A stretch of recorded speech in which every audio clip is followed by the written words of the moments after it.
There we go. That sounded successful. Now I've got to do all of that again. Let me see.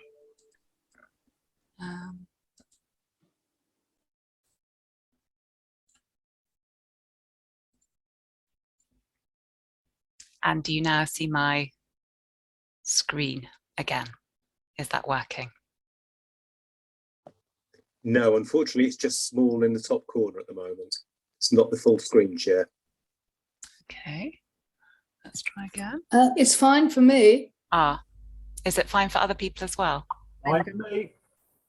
Yeah, and for me now. Obviously something else. Full screen for me too. Perfect, thank you. Okay, excellent. Let's get going while you can still see my slides.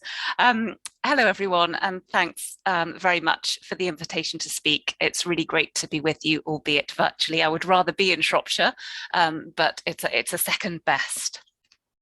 What am I going to talk about this evening? Well, the title of the paper that you see on the slide is quite general, Field and Other Names in South Shropshire. But in fact, when Sarah asked me to speak to you this evening, she suggested a much more specific topic. So she asked me to talk about how field names might tell us something about hedgerows, which I know is your big subject at the moment. So that is going to be my focus this evening. But the title of my paper is by far the least interesting thing on this title slide. Far more interesting is the map that forms its background. Now, I'm sure some of you know this already, but this is one of the Shropshire field name maps drawn by George Foxall in the later part of the last century. And the map that you see on your screen shows part of the township of Obley. So that's in the southwest of Shropshire. Obley is one of the townships of Clunbury parish. Now, Foxall's beautiful maps are redrawings of the mid-19th century tithe maps. So in the case of Obley, the tithe award dates to 1843, but all of the maps are from the late 1830s and 1840s. And Foxall redrew these tithe maps to scale by tracing Ordnance Survey maps with the field boundaries and then transcribing the names of each parcel of land which were given on the accompanying tithe schedule onto his redrawn maps. And he did this for all of the Shropshire parishes that were covered by the tithe award, creating an absolutely extraordinary resource that I'm sure many of you are already familiar with. And these maps can be consulted in Shropshire archives, and actually you can buy digital images of the various townships and parishes from the archives, and they're well worth having. Now, many of the names on these maps, these tithe award maps, they probably date from the 19th century. And because they're relatively recent, they're fairly transparent in meaning. So just to take a couple of examples from the Obley map, Lane End, for example, was probably at the end of the lane. And yew tree piece was a piece of land which featured a notable yew tree. So we can readily understand these names as descriptions of the features from which the fields were named. Now, some of the names may be a little trickier to understand. So on this map, that might be because they derive from Welsh rather than English. Maybe not tricky if you're a Welsh speaker, but quite tricky for me. So for example, there are several names which derive from Welsh Cefn, which means ridge. You should be able to see those ones in the center of the map. So Lower Cefn, Cefn, Llan Cefn, and so on. But in general, field names are very much easier to understand than the names of towns and villages. And that, of course, is because village names, town names, city names tend to be very much older. So most of England's town and village names are at least 1,000 years old. Some of them are very much older than that. But actually, when they came into existence, they worked in just the same way as these 19th century field names worked. They were descriptions of the landscape and what was going on in the landscape, how the landscape was being exploited, who and what you might find in a particular place. But it's much harder, of course, to understand what those very old descriptions meant. So in order to try and decode those names, the settlement names, we need early spellings. So early spellings of those place names, and we gather early spellings in order to move back in time as close as possible to the point at which the name was a description like these field names. And we also then need to know something, or rather quite a lot, about the languages that the names were given in hundreds of years ago. And we also need to know something about how names behave over time, because they can change a lot. A name can change a lot when it's no longer readily comprehensible. Names tend not to change erratically, so we can predict the ways in which they change, but they can change quite dramatically. So this evening I'll be looking not only at field names, but also at some settlement names, and in fact all sorts of different kinds of place names, in order to be able to try and say something about hedgerows as field boundaries, and also about the sorts of hedgerow flora, so the trees and the shrubs that were to be found over the centuries in South Shropshire.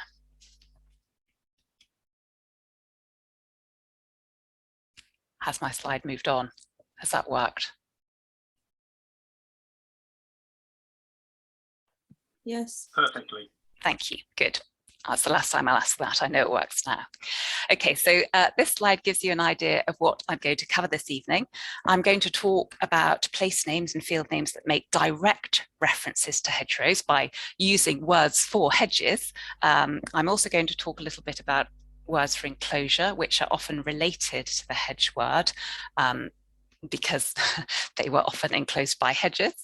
And I'm also, there are a handful of names which may refer to ways in which hedges could be established, but quite a lot of the talk, probably the lion's share of the talk, is going to be given over to names which refer to species of flora which were and which are commonly found in hedgerows.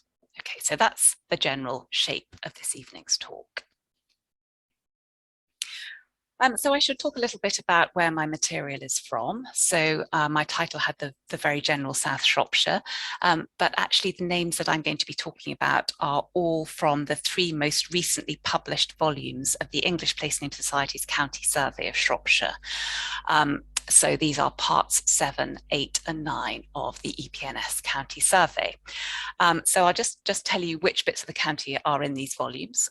So part 7 by John Baker covers Stotterston 100. So 100 is an ancient administrative unit. So it's a sub-county administrative unit made up of multiple parishes. So Stotterston is the subject of part 7. Part 8, which is by John and me, covers the small 100 of Overs, all of the 100 of Munslow, and the lower part of Purslow 100, so the southerly-most bits of the county, really. And part 9, which is by my colleague Paul Cavell, tackles the more northerly parts of Purslow and Cherbury. Now you'll notice that Oswestry and Clun are also picked out on this map, and those are because they are areas which we are working on at the moment, but we haven't actually published the volumes yet for those 2 particular areas. We hope that both of those volumes will be out by the end of 2023, and there is in fact an Oswestry volume coming out later this year, which is specifically on what names can tell us about the interaction of Welsh and English in medieval Oswestry. So that has quite a linguistic focus, that volume, but that should be out a little bit later this year. Okay, so the names that I'm talking about are all from Cherbury, Purslow, Munslow, Overs and Stotterston, but that does cover quite a bit of the south of the county. So starting with direct references to hedgerows, there isn't really a better place to start than with the word hedgerow. So this compound term, hedgerow, that is a feature of the early modern period and later. So it's not really a compound that you find used in the medieval period. It starts to appear from the late 16th century on in texts, according to the Oxford English Dictionary, but actually it's quite hard to find in the name material that we have gathered. There aren't really many instances on the 19th century field name maps, nor in the sorts of surveys and documents from which we've gathered our material. So what you have on the screen in front of you is the single instance I could find from the 19th century material. So we have old hedgerow, and you should be able to see that in the uppermost image. And it's actually, it's not a field name, it's the actual hedgerow, I think, is labelled on Foxall's map. And it formed the boundary between Hockleden Township and Walcott Township in the parish of Cherbury. So it's quite interesting that we've got a hedgerow feature identified as old, forming a significant administrative boundary. But that's the only instance that I could find on one of Foxall's maps for our area. And apart from that, there is only one other instance of the compound hedgerow in our material. So that is the edgerow of the Bylips, a 17th century reference from Onybury. Now, you can see clearly the word for edgerow, but there's this rather peculiar term bylips used as well. And I think that's probably a corruption of the quite common name or word bylet. Now, bylet is a word which means arm between two, land, field, between two arms of a stream or a river. And you should be able to see on the Onybury field name map, you should be able to see the River Onny running south of the settlement, and there's a very big meander and 3 fields called Bylet caught in the meander of the Onny there. So I suspect that the hedgerow that's referred to in the 1666 document was somewhere down in this area of the parish by these fields called Bylet. But that's it for this compound hedgerow in our name material. We fare rather better with the word for hedge. So that's much better represented in the name record. So our word hedge actually derives from an Old English word hedge. So when I say Old English, I'm talking about the very earliest variety of our language. So that was the Germanic language that was brought to this island from the 5th century on. And it was the variety of English that was spoken in the early medieval period, so the period before the Norman conquest. So you'll see that the Old English word for hedge looks slightly different from ours. It's spelt H-E-C-G, but that CG cluster in Old English was in fact pronounced in exactly the same way that we pronounce J. So Old English hedge sounded just like modern English hedge. And we've got some really nice instances of this word in texts from the early medieval period, so texts from before the Norman conquest in 1066. And I've given you just one of these texts on the slide. So what you have here is a little bit of a charter boundary. So a charter boundary is a kind of text which delimited the area of an estate that was the subject of a charter. So a charter is a legal document that recorded grants of lands to individuals or institutions. That text was usually in Latin, and then at the end of the legal text you would have a charter boundary written in Old English. And what the charter boundary did was to walk you round the boundary of the estate from feature to feature. So in this text we're told that the boundary for Perry in Worcestershire, it's not a Shropshire example. I would have used a Shropshire example if I could have done, but there aren't any appropriate ones. So we're told that the boundary for Perry, Perry is a place name which actually means pear tree. That goes from the Gold Stream along the hedge up to the hill. So of Golden Burnen, on longer Sara hedge, up on Thana Hull. So what we have here is a hedge as part of an estate boundary. So that's quite a nice example of how hedge is used in this sort of text. There are lots of texts, lots of these charter boundaries that refer to hedges in this particular way.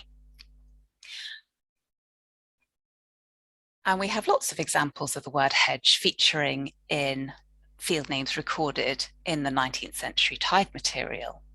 So I've just given you a selection on the slide, and you can see that we have hedge names which refer to what was actually growing in the hedge. So briar hedge in Westonstowe and holly hedge cross in Ashford Carbonell. So briar, we think of briar as a word which refers to wild roses, dog roses, but actually in earlier periods, briar could refer to anything brambly, any kind of brambly plant. So it doesn't necessarily refer specifically to wild roses here or dog roses. So we have those two examples of what was growing in the hedge. We also have quick hedge, which is probably a reference to hawthorn, but perhaps also telling us something about hedging technique. I'll come back to that later. We also have names which refer to the kinds of land that the hedge enclosed. So lee hedge and bite hedge. Lee hedge in Culmington, the lee part of that name is probably the same word or a form of the same word as lezo, so a reference to pasture. And bite is actually also a dialect word for good pasture. So in both of these instances, we have examples of fields, pasturage fields, which were bounded by hedges, notable hedges. We had old hedgerow in the previous set of examples, and in Neen Savage, there's an example of two fields called next to each other, called Lower and Upper Old Hedge. And these actually form, they're on the south side of a path. If you trace where they are on an Ordnance Survey map, it looks as if the hedge was designed to close off the field from a pathway, a public pathway across those particular fields. So there's a footpath which leads from Neen Savage further east towards Dinmore, and it seems to skirt the edge of these fields. Sparrow hedge is presumably a reference to birds, and then we have a series of names where other landscape features are characterized by a hedge. So hedge batch in Culmington, for example. Batch is a lovely Shropshire word. So it's the Shropshire word for a stream or a stream valley. So you find batches all over the county, but especially in the south. It's from an Old English word batcher, meaning a stream. We have hedge lezo in Stokesay, so again a reference to pasture, hedgeway side, and there's also the rather more interesting hedge oak on Bewdley Forest, which I guess must refer to a notable oak that had actually outgrown its hedgerow context. That would be my best guess, but you may have better ideas. And the self-explanatory hedge end in Westonstowe. So that's just a sample, but it gives you an idea of the ways in which hedge was used in those 19th century field names. But we also have some earlier hedge names as well. So again, there's just a sample here on the screen. All of these examples are from the 16th century. And the first two I think are particularly interesting. So from Silvington, we have hedge and ditch called Le Bond hedge, and Thornham hedge from the late 16th century.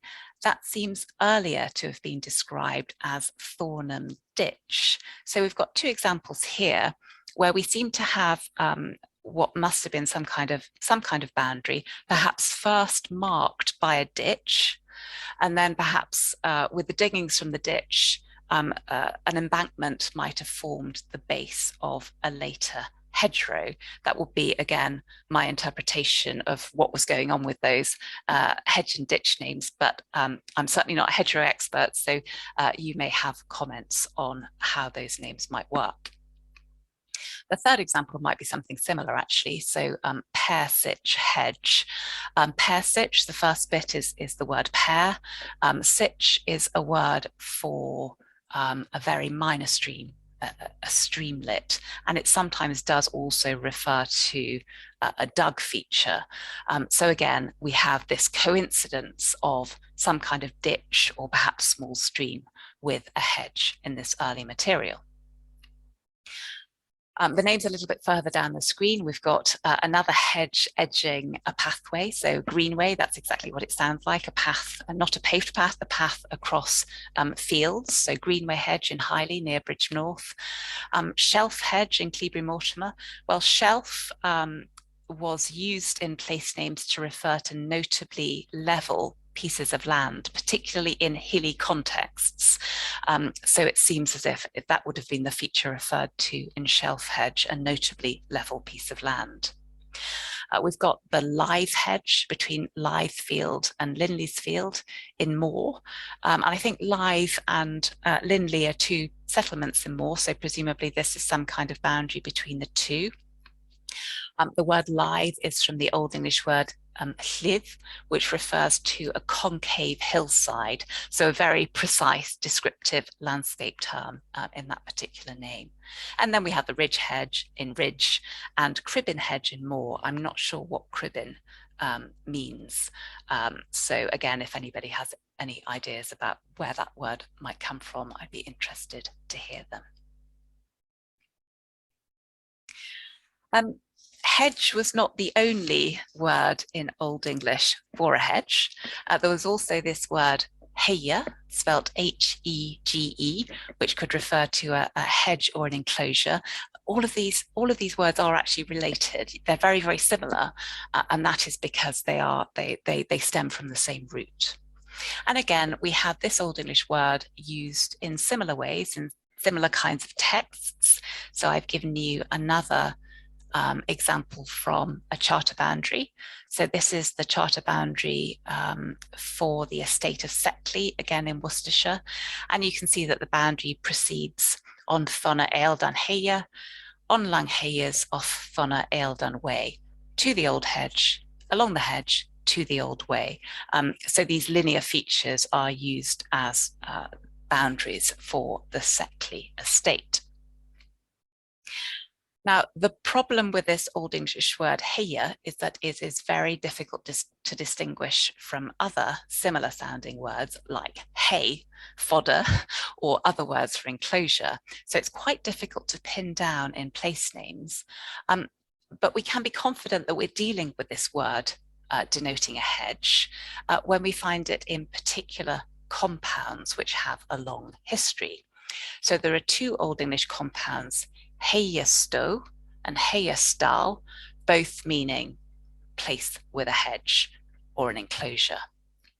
So there's a lovely early example from Stokesay, Stokes Haystow, preserved in a document from the late 13th century. And then we also have another Stokesay name, Lower Haystalls and Upper Haystalls, using this slightly different compound, which means the same thing.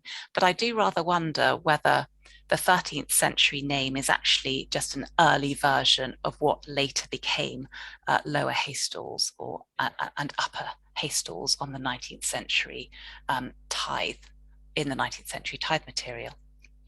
And then we've got an 18th century example of haystalls in Hopton, Cangerford as well. So again, presumably in these particular places, those boundary hedges, those hedges, those enclosures were very significant features.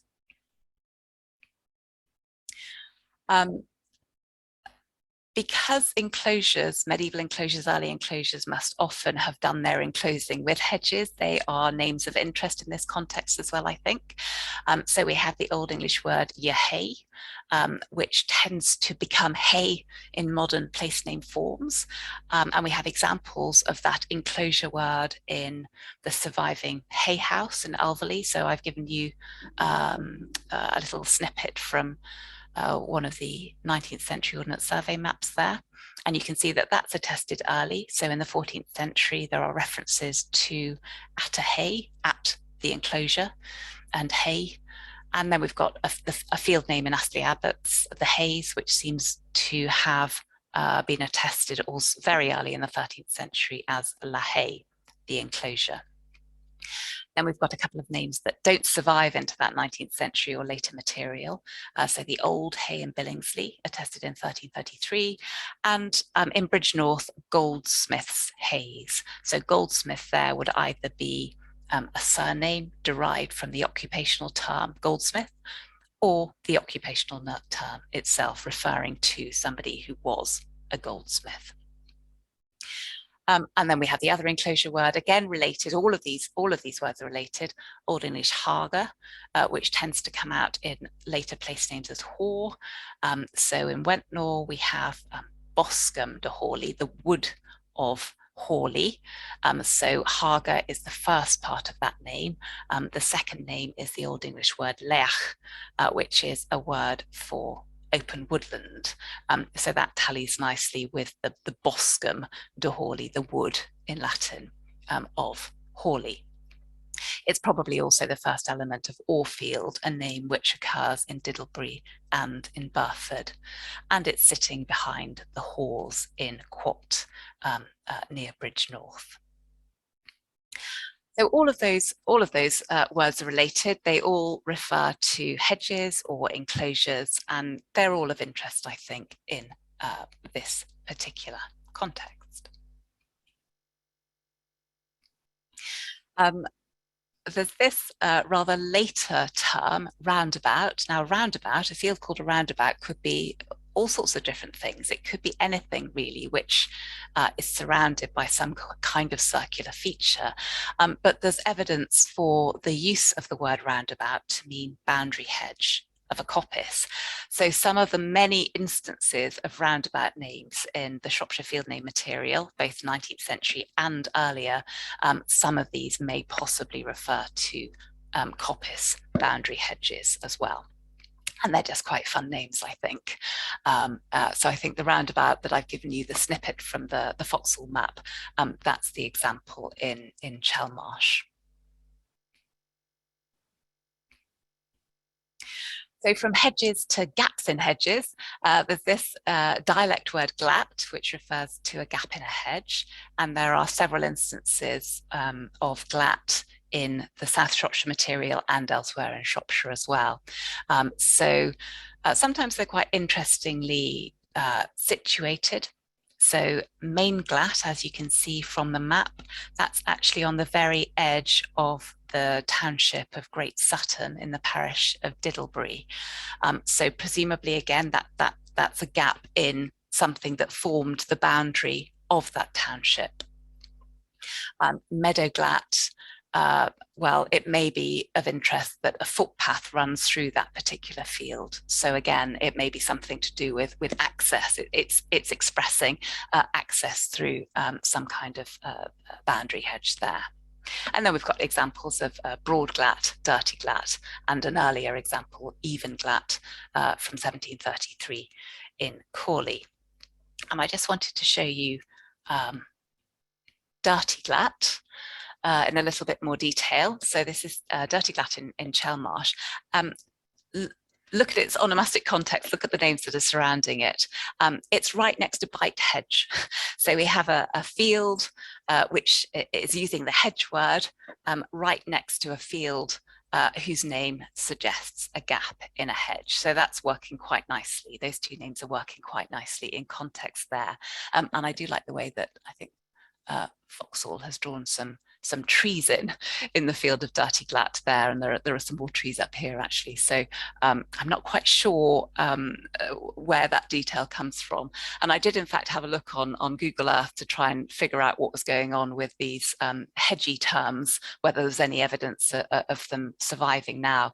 But actually this bit of Chelmarsh is very watery, and it looks as if it's more watery now than it was in the 19th century. So the boundaries of these fields are actually, they don't really exist anymore, certainly not enough to give us a clue as to how these names were functioning together. I said that some of the names might refer to hedging techniques or ways of establishing hedges. So there's a pleach meadow in the tithe material for Milson, and that actually has an earlier attestation. So Pleach Meadow was a name which was in existence at least by the end of the 18th century as well. Milson was one of the parishes that I wrote on, I edited for volume 8, and I confidently said in that volume that this referred to land enclosed by pleached hedges, hedges made by interweaving. And so there's the picture, the photograph on the slide is one that I've stolen from the internet, which shows an interwoven, a pleached hedge. So that was what I was imagining was going on in Pleach Meadow. But actually, I've been seized with doubts about this, because looking at that field name map, the thick black line coming down to Pleach Meadow is a tributary of Mill Brook. And looking at OS maps of this area, modern day OS maps, this is really wet. This is really wet, a really wet area in Milson.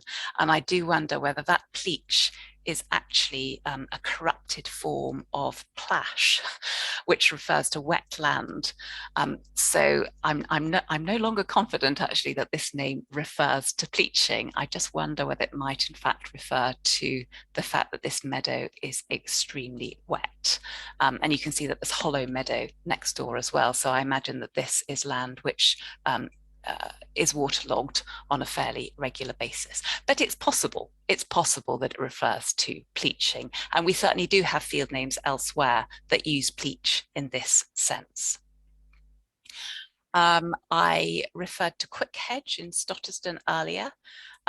So I think quick hedges, that's usually thought to refer to hawthorn. So these may be hawthorn hedges, but I think it's also a reference to the fact that hawthorn is a fantastic hedging shrub, that it roots really, really easily. So to a certain extent, I thought it was appropriate to include these names under method rather than under the species slides that you will see shortly, because it seems to me that it's referring to ways to create effective hedges just as much as it is referring to hawthorn as a species. Okay, so where are we now? Okay, so that's a quick run through some words denoting hedges and enclosures, perhaps something about method, and what else did I talk about? Something else as well, can't remember. But now I'm going to move on to really the main topic of my talk this evening. Now, it seems to me that pretty much any tree can turn up in a hedgerow, and I didn't want to talk for 4 hours.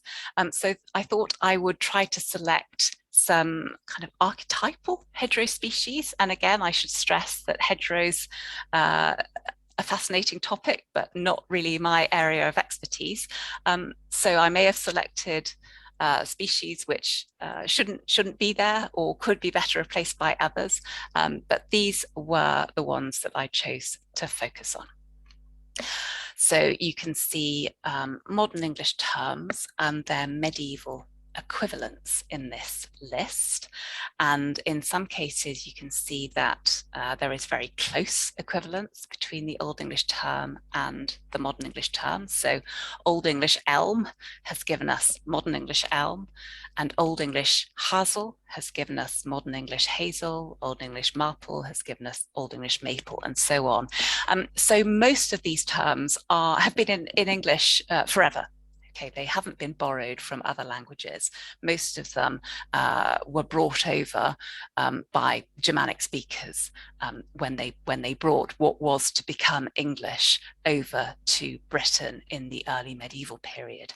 But there are some interesting differences as well. But these are the trees and shrubs that I'm going to be talking about now. So I thought I would start with the archetypal hedgerow species, the hawthorn. Well, its very name means enclosure or hedge thorn. So we looked at the Old English word haga, which means enclosure, and that's actually the first element of hawthorn, Old English haguthorn. So its appropriateness as a hedging plant is actually encoded in the name. And hawthorn names are very common in the field name material.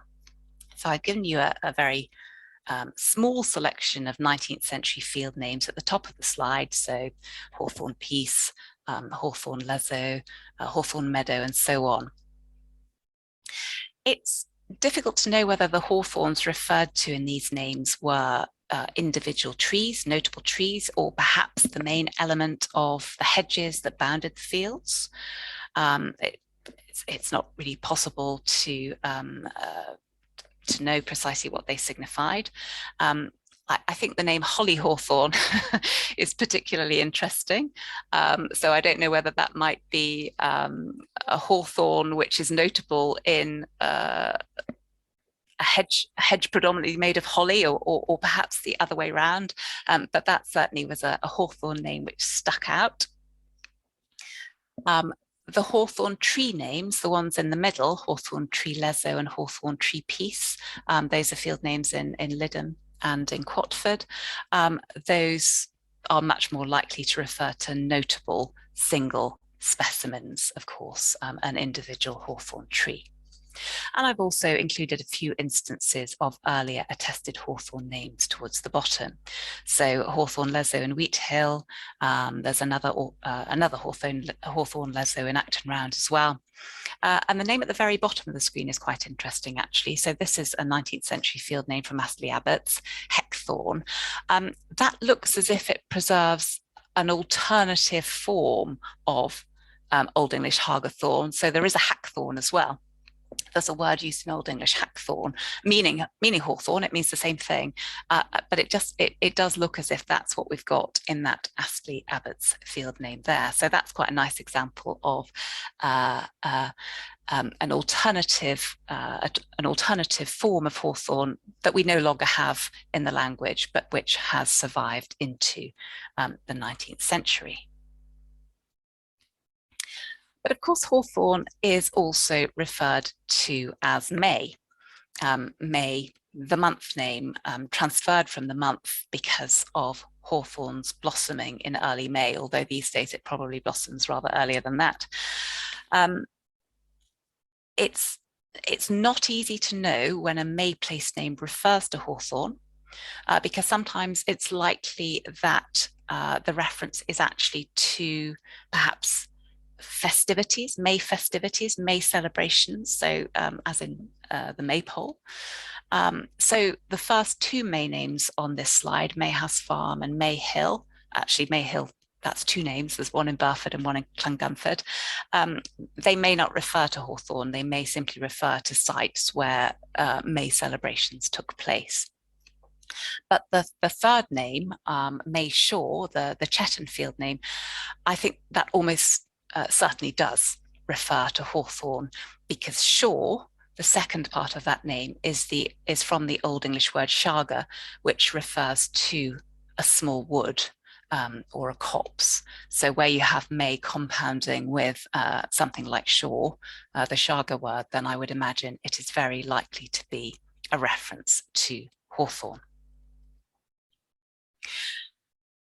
And the three names towards the bottom of the slide, Mabley Close, Mayblow, and Mayblow Pasture, those definitely refer to hawthorn, because Mayblow is another term for May blossom. So blow is a word that was used for blossom in the early modern period. So that's definitely what we have there. And of course, we may value May blossom for its cheerful beauty, but in earlier times, it was used in all sorts of other ways as well. It was valued not just for its beauty, but also for its medicinal uses. So we know that it was used in herbal remedies in the early medieval period. So just to give you an example, I've included a remedy for a blotchy face from Ball's Leech Book. So Ball's Leech Book is an Old English medical treatise. It's preserved in a manuscript from the 10th century, so very securely early medieval.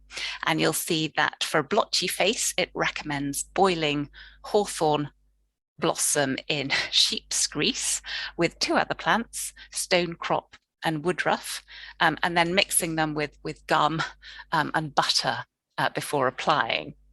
So the Old English tells you to whale, that's the word for boiling or seething, whale on a thudum sharpus smeru haithornus blosman, and thus smalan singrainen and wooduroven. And you can see that the Old English word for woodruff is very similar to our modern form. That's the direct ancestor of our modern term woodruff. I have no idea whether this is an effective remedy for a blotchy face. I don't think I'd fancy applying it myself, but who knows? Some of those recipes and remedies in Ball's Leech book do have efficacy, actually. So perhaps this has something in it as well. And of course, hawthorn bear fruit too, with culinary as well as medicinal uses. And we have 2 instances of the name Hagley in South Shropshire, in our area of Shropshire. Not just in Shropshire, so there are Hagleys in Staffordshire and Worcestershire and Gloucestershire as well. So there's quite a strong West Midland distribution of these Hagley names, which is quite interesting. And these names refer to hawthorn as well. So the Old English reconstructed form hagga seems to have referred to the fruit of the hawthorn. So Hagley means open woodland, sorry, that should be woodland, open woodland characterized by hawthorn. But the fact that you've got so many Hagley names suggests that this was a place with a particular function in relation to hawthorn. So it's, again, I don't know what that function might have been, but it's quite interesting, I think, that you have so many instances of this particular compound place name. And you can see that the names, the Shropshire names are recorded very early. So Hagley and Hopton Castle, the earliest attestation that we have is from the mid-13th century, and Hagley and Cherbury is recorded from the early 14th century on.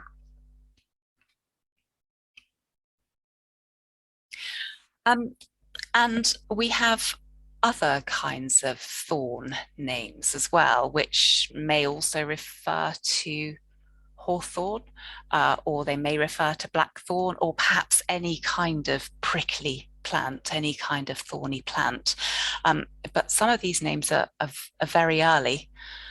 So Pickthorn in Stotterston and Poston in Diddlebury, those are both thorn place names, and they are in fact recorded in 1086 in Domesday Book.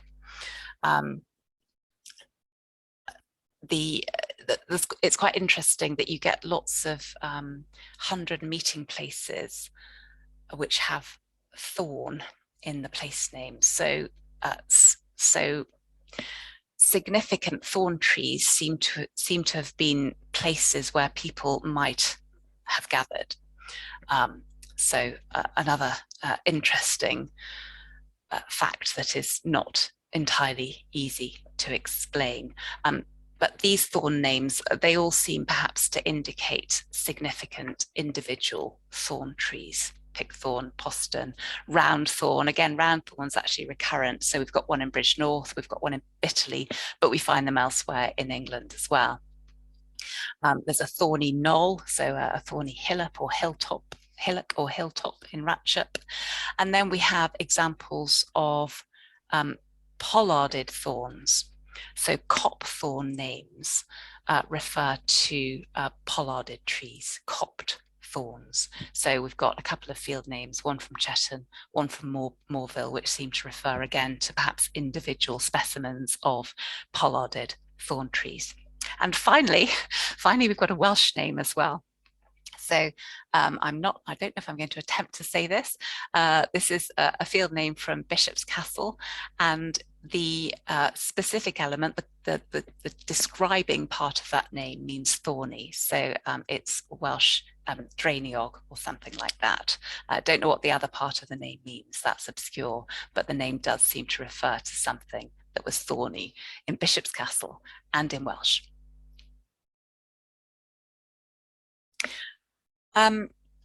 So we have another fruiting hedgerow tree, the hazel. And hazels feature in all sorts of Shropshire names. So we have the settlement name Hazel Wells in Highley. So that's first attested in the mid 13th century. And Hazel Wells, it meant hazel spring, so a spring characterized by hazels.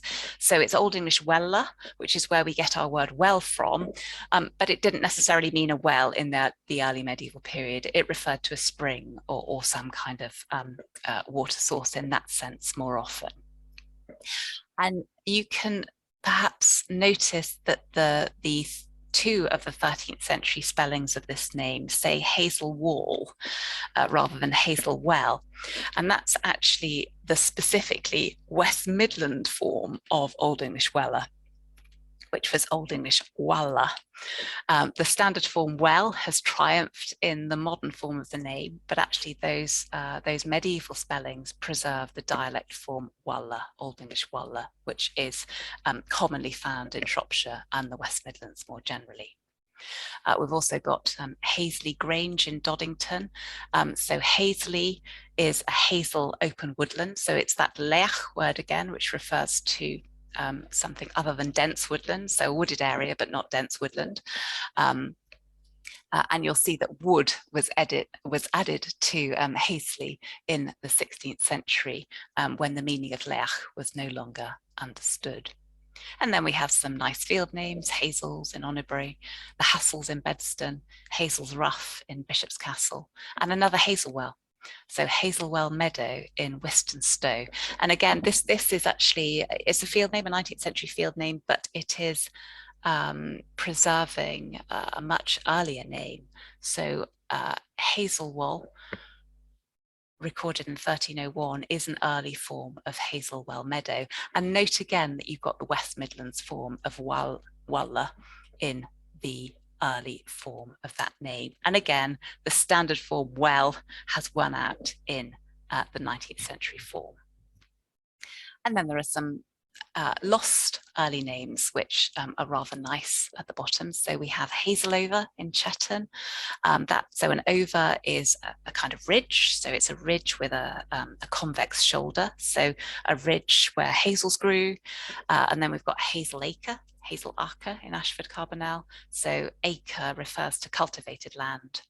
And the hazels, le hazels, in Greet in 1390. So a really nice selection of very early attested hazel names in our area in Shropshire.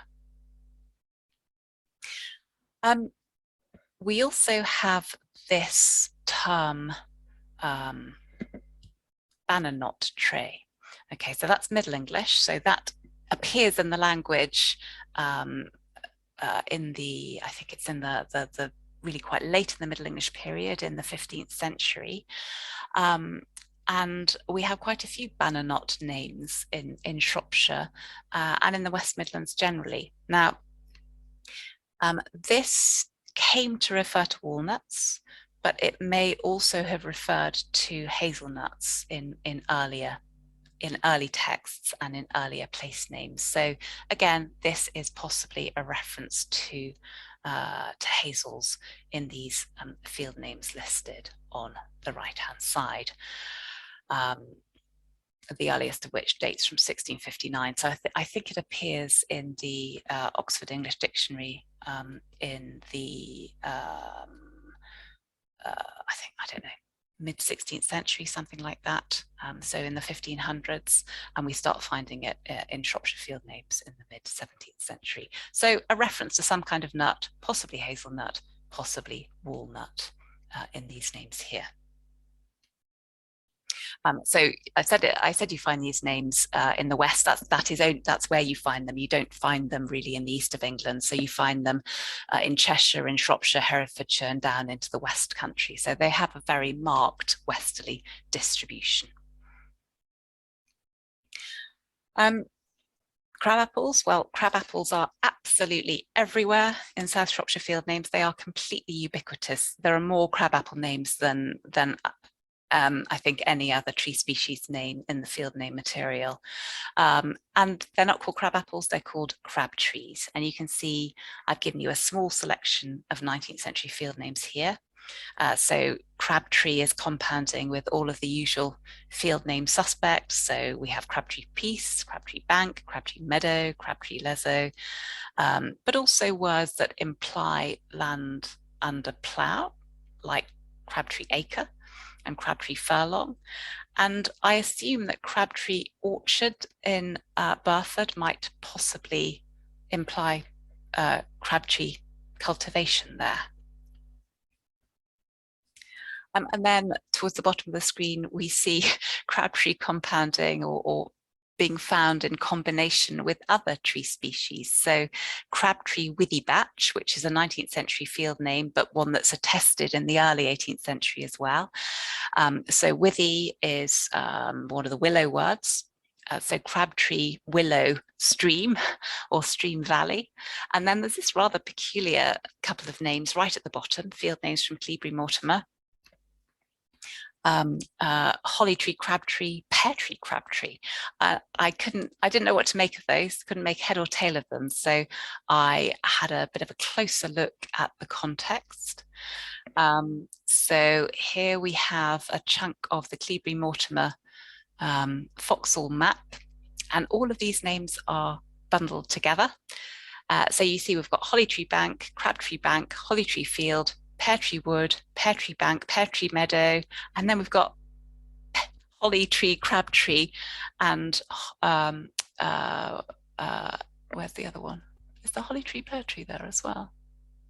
Oh, I've lost it. Yeah, no, it's around there somewhere as well. Oh yeah, Pear Tree, Crabtree. Yes, underneath Pear Tree Wood. I still don't think I can make head or tail of these names, but you can at least see how the names are interacting with each other.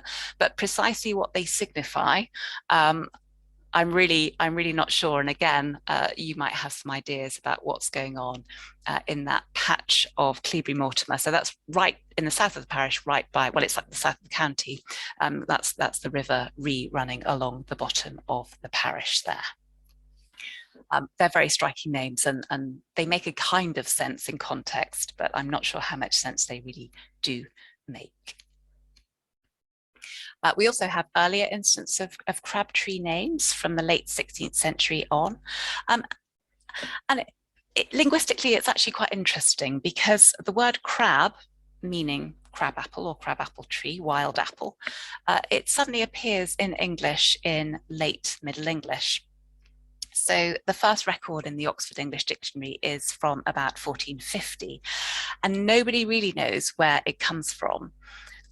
So it's been suggested that it's actually a borrowing from Scandinavian, so from Old Norse, because I think there's a dialect word scrab, which is found in Swedish. So that's one possible origin.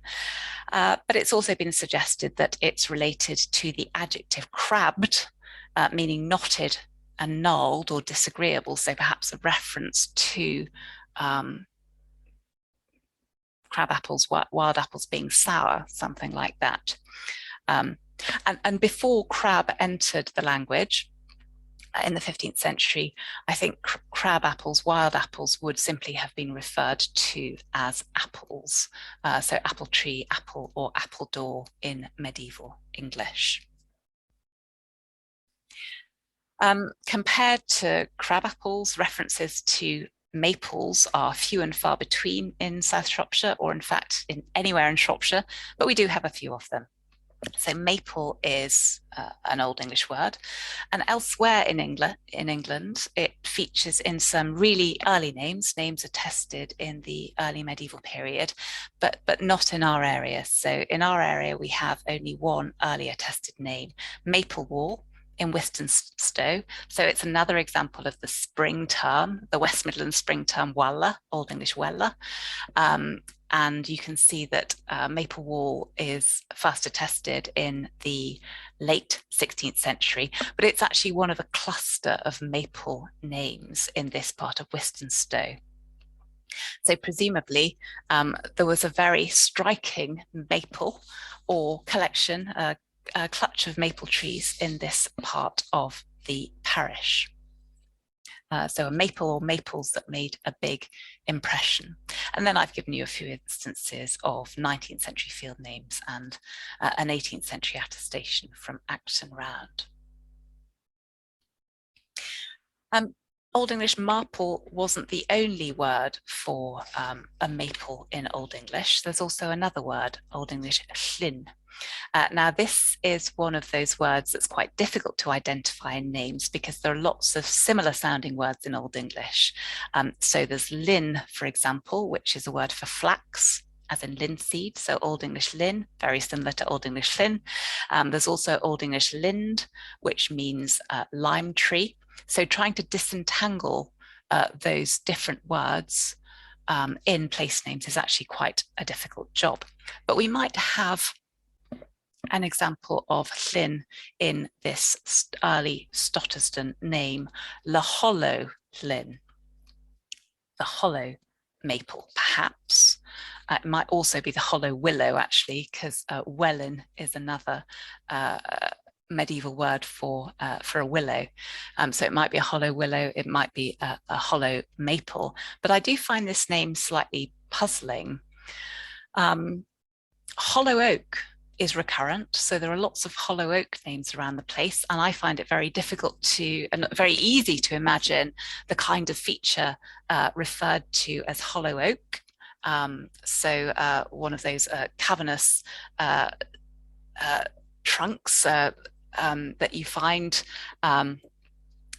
sort of eaten away, but I don't know whether the same kind of process would happen with a maple.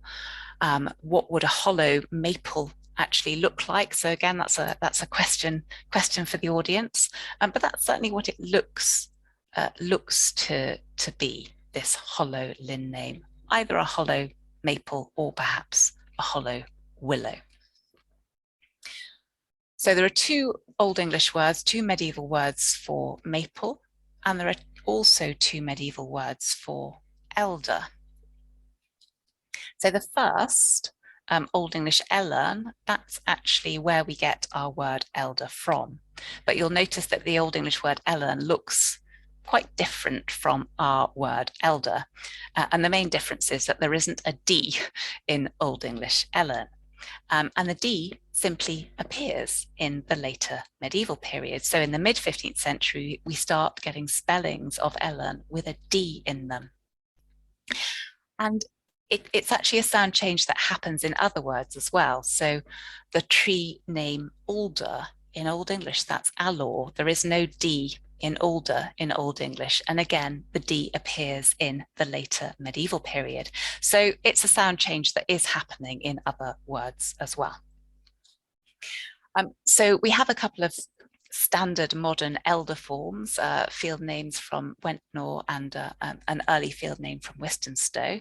But then you'll see in the Clumbury field names, we've actually got forms which preserve the final N of Old English ellern.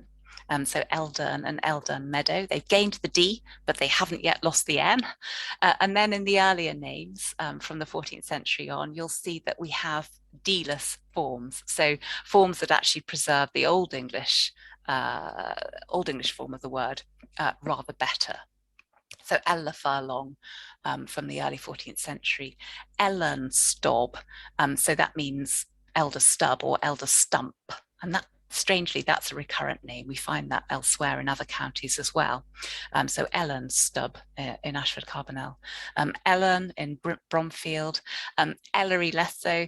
So I really like this name because it's one of those classic Shropshire names where you have a noun like Ella made into an adjective by adding a Y on the name, and that's really, really common. I mean, it's common in lots of places, but it's especially common in Shropshire to find these adjectives like Ellery created in the field name record. And then we've got lower and upper Ellers in Stotterston as well. So what we have here are field names preserving the earlier form of the word to a much greater extent than the written record in general does. So it's preserving those this nice early vocabulary very well. There's another slightly later word or compound to denote elder, so Middle English Bertree. And it's been suggested, Middle English Bertree meaning elder, it's been suggested that that lies behind these Norbury 17th century names, Buracres, Father Buracres, and so on. So that's a suggestion made by my colleague Paul Cavell in the Cherbury volume, in part 9 of the Place Names of Shropshire. But I do have my doubts actually, because Bertree, meaning elder, has a very markedly northern distribution.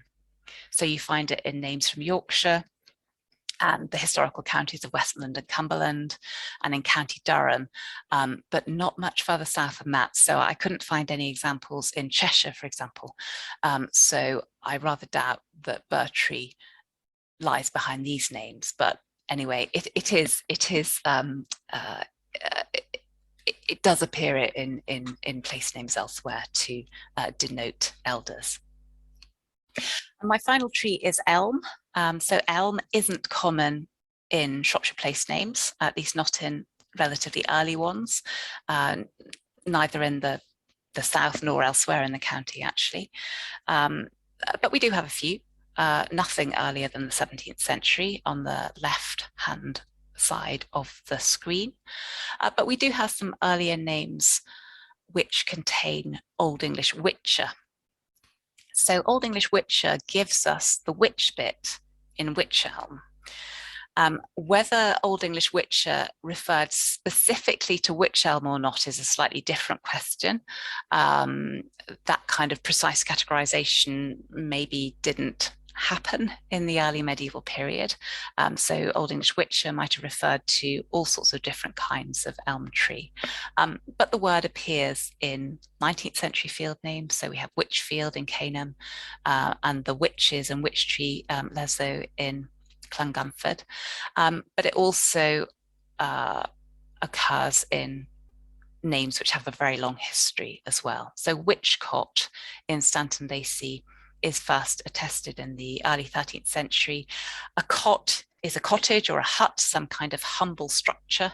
And the first element of that name seems to be Old English witcher, referring perhaps to wych elm or some other kind of elm.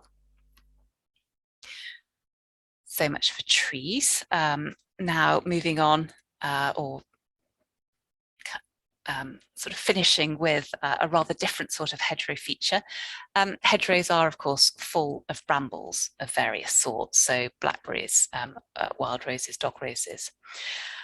And the word bramble is actually an Old English word, and we do find it in place names, but we don't find it in place names in Shropshire. So we don't have brambly names, or not old ones, not old bramble names in our area. But what we do have are other words which denoted brambles in earlier times. So briar, which I've already mentioned. So we now generally use briar of wild roses, but it seems to have had a very much more brambly meaning, a general brambly meaning in the medieval period and in the early modern period. So that might be what is being referred to here, any kind of brambly plant in these briar names listed. And you can see we have examples of modern names and 19th century names, but we also have a lost name, Briar Crofts, from the early 13th century from Moore. So a croft is an enclosed piece of land, usually next to some kind of structure. And you can see again examples of adjectives formed on the noun briar. So we have briery leso and briery piece. And actually that adjective seems to be used as a noun in lower and upper briery in Stotterston as well. Another possible way of referring to brambles in earlier names is through the Old English word herpa. So this is where we get our word hip, as in rose hip. It comes from Old English herpa. And that again referred to any kind of brambly plant in the medieval period. And it perhaps occurs in headlands in Lyddon. So that name possibly means land overgrown with brambles. I could keep going, but I won't. One of the things that I could keep going with is the fact that place names, field names, minor names provide an excellent record of wildlife, and sometimes the kind of wildlife that is sustained through hedgerows, sustained by hedgerows. So I've just given you one example here, Old English ummer, which survives, I think, in dialect omber, in certainly in 19th century Shropshire. That is a word which referred to buntings or yellowhammers, and I believe those are birds which need a hedgerow, or for which a hedgerow habitat is ideal. And we seem to have records of buntings or yellowhammers in Hammerpool and the Hammer Meadow in 2 of our Shropshire parishes as well. So that's another direction that you could go in with field names and place names in connection with hedgerows and all things associated with them. But I will stop now, and I'm very happy to answer any questions about the place names that I've talked about place names that I haven't talked about, or about place name methodology in general. So how we use place names to learn about the past. Thank you. Jane, can you hear me? It's Sarah Jameson here from CPRE. I can. Yes. Hello. Thank you so much for such a fantastic and elegant talk on the field names of South Shropshire and how they relate very particularly to hedgerows. It's absolutely fascinating. Thank you so much. While you were talking, the gremlins are definitely in the system, because Steve has got kicked out of the call quite early on. It's all right, not your fault. And I wondered if you could perhaps just let him in so he can resume. Oh gosh, because I'm the host now, so I'm the You only are the person who, host. oh dear, right. I think you have to go up to participants, or you may see that he's waiting in a waiting room. Admit, yes. And Sorry about that. else as well. Oh dear. Don't worry.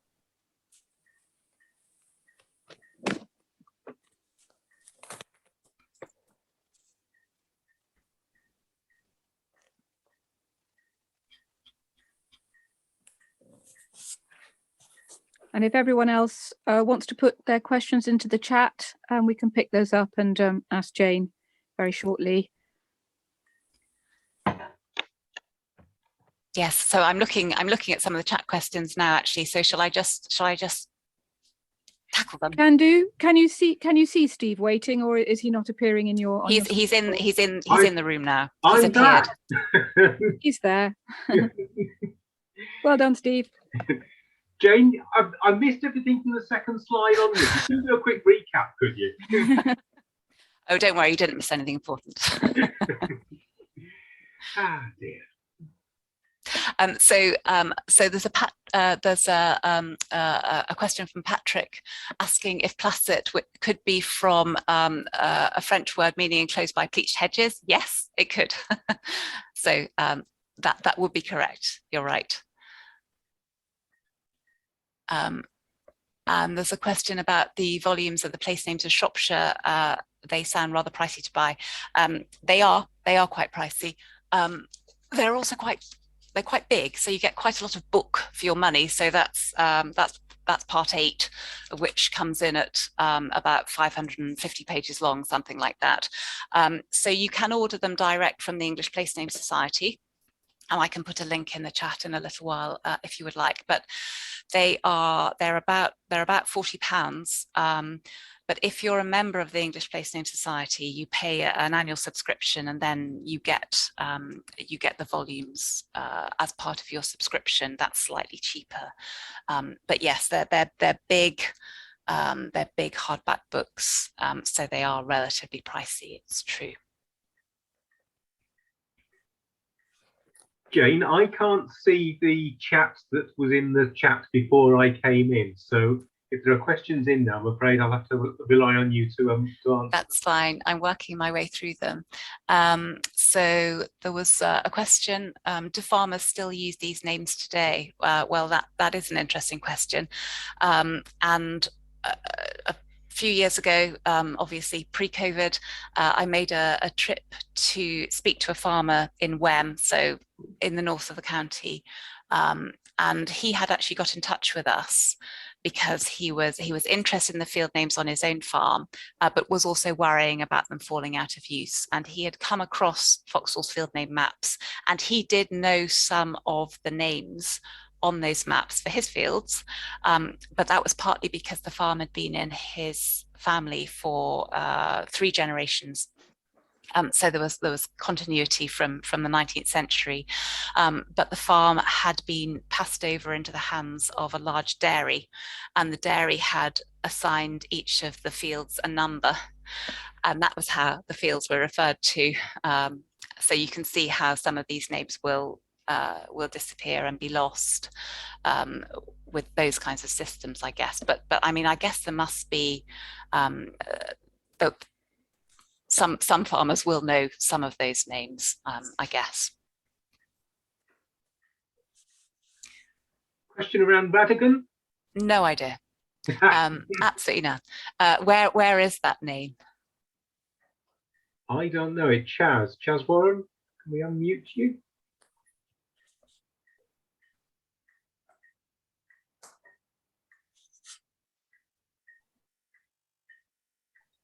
Sorry, it's Stanton upon Hine Heath near Shawbury. Ah, okay. So that is in one of the published volumes, actually, by Margaret Gelling. So I could have a look in a little while, and see if I can track that down, whether that was actually explained in the volume. There's a comment about the volumes sounding appropriate for Shropshire libraries. We give our volumes to Shropshire Archives for free because we've had a long collaborative relationship with the archives. So all of the volumes are in Shropshire Archives, but yes, they're definitely good purchases for other Shropshire libraries, I think. We sent them to Oswestry as well, actually. So we did when the project was in full flow, we did a travelling exhibition with a series of talks that moved around the county. So we showed the exhibition in Ludlow and in Oswestry and in Shrewsbury. So Oswestry Library as well has our volumes. Farmer neighbour who calls wych elms Ellen. Oh. So yeah. That's interesting because Ellen is the Old English word for elder. So that's slightly puzzling, unless it's Ellum. So Ellum rather than Ellen, because you often get a kind of epenthetic vowel and a vowel insertion in that kind of consonant cluster.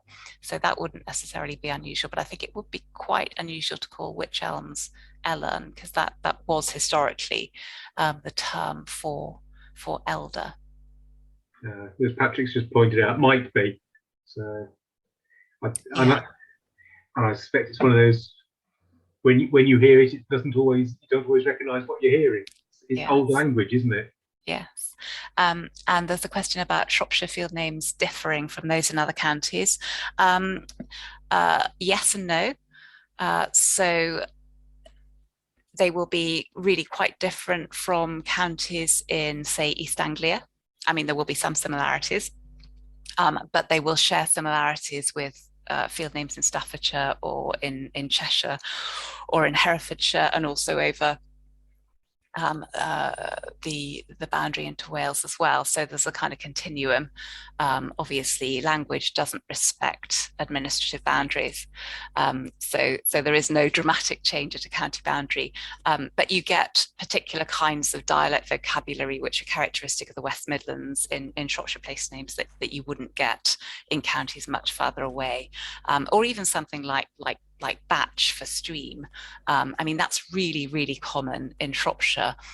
If you wend your way further east in the country, then you will not find those kinds of batch names. There will be other names for streams. So Beck, for example, in the north, in the northwest, in Lincolnshire. So that's the name for a stream there. It's actually related, but it's a Scandinavian word. So it was borrowed from Old Norse during the Viking period and became the standard word for stream in certain parts of England, which saw heavy Scandinavian linguistic influence as a result of Viking incursions in the early medieval period. I always thought it was a brook. A brook, yeah. Well, so brook, you don't find any brooks in Cumberland and Westmoreland, actually. So is brook your standard stream word? Yes, but then I'm East Anglian by heritage. Ah, okay. Yeah. Yes, people look at me like I'm strange when I say, "Oh, look at the brook." So a couple of useful points here. Carolyn points out farmers sort of handing on from their forebears. So the field being Flossie's bedroom, Flossie being a cow that's long since gone. Yeah. Bill's Hill, previous owner.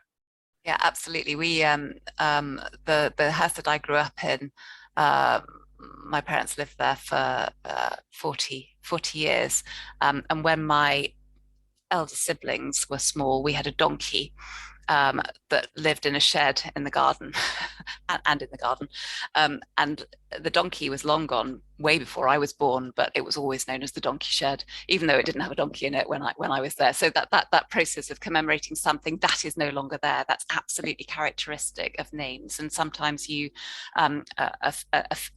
some evidence to suggest that a field will gain its owner's name when that owner is no longer the owner, when it's been passed on to the next person as well. So again, that might be something that we're dealing with in some of these field names. So I don't know if you spotted the one from Sue Steer. I'll read it. Do you think that the pear tree, holly tree, crab tree example, which of course I didn't hear, is to do with the spatial relationship to each other, e.g. where they touch each other on the map? We found our field names from the Cheshire Tides map, where there were new fields, we named them. Banana Park, for example.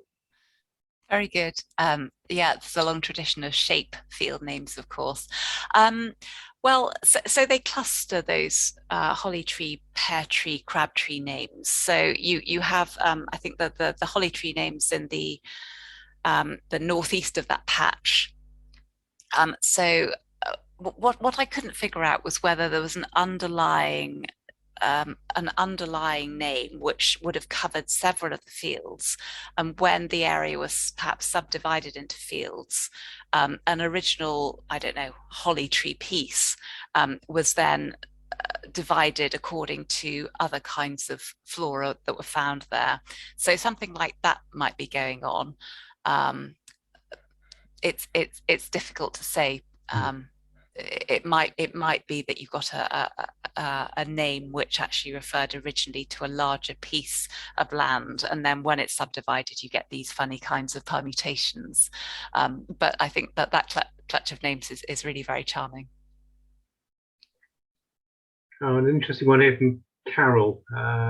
Does the field name stocking refer to the shape of the field, resembling a stocking, or to stocking it with, for instance, cattle? So neither. Yeah, so it's a word for a cleared land. Okay, so it's actually Old English. It's a really old, a really old word. So that's an example of cleared land. So cleared of tree stumps, that kind of thing.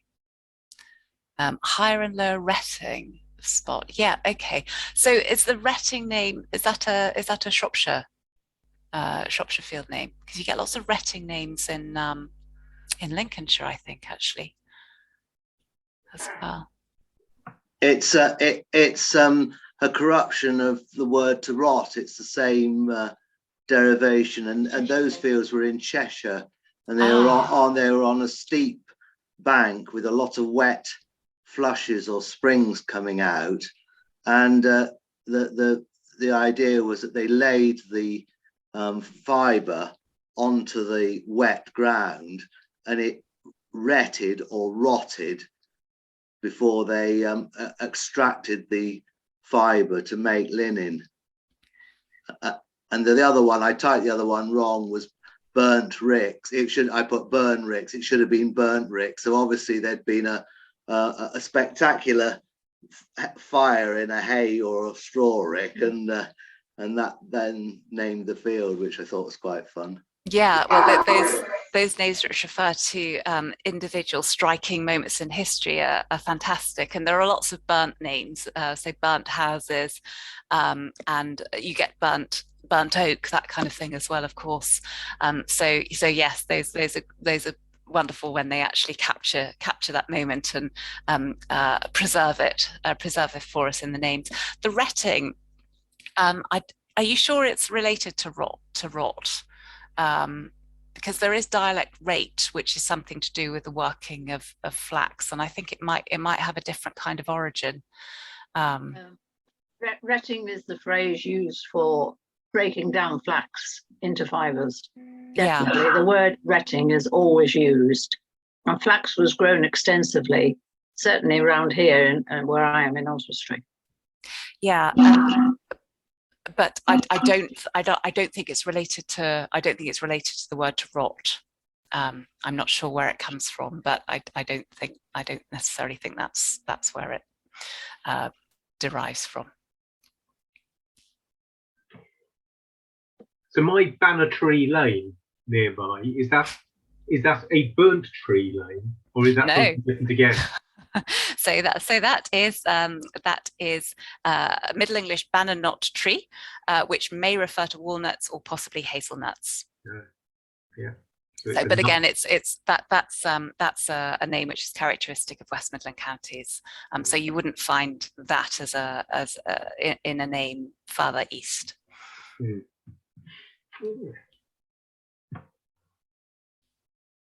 Well, you may just get away with this soon, because the chat's gone quiet, so I'll sort of call last orders on any questions for Jayne. Otherwise, I'm going to start winding us up and letting people go. Jayne, let's quit while we're ahead. You have been absolutely awesome. I am quite sure of that, even though I didn't hear the presentation. I'm going to have to listen to it on catch up. But having spoken to you yesterday, I know what a fascinating topic this is, and how well presented it will have been. So, enormous thanks. I'm just going to check to see who's got control of the record. I've got it back. So, I think anyway. No. Ooh, are we still recording? I think I can.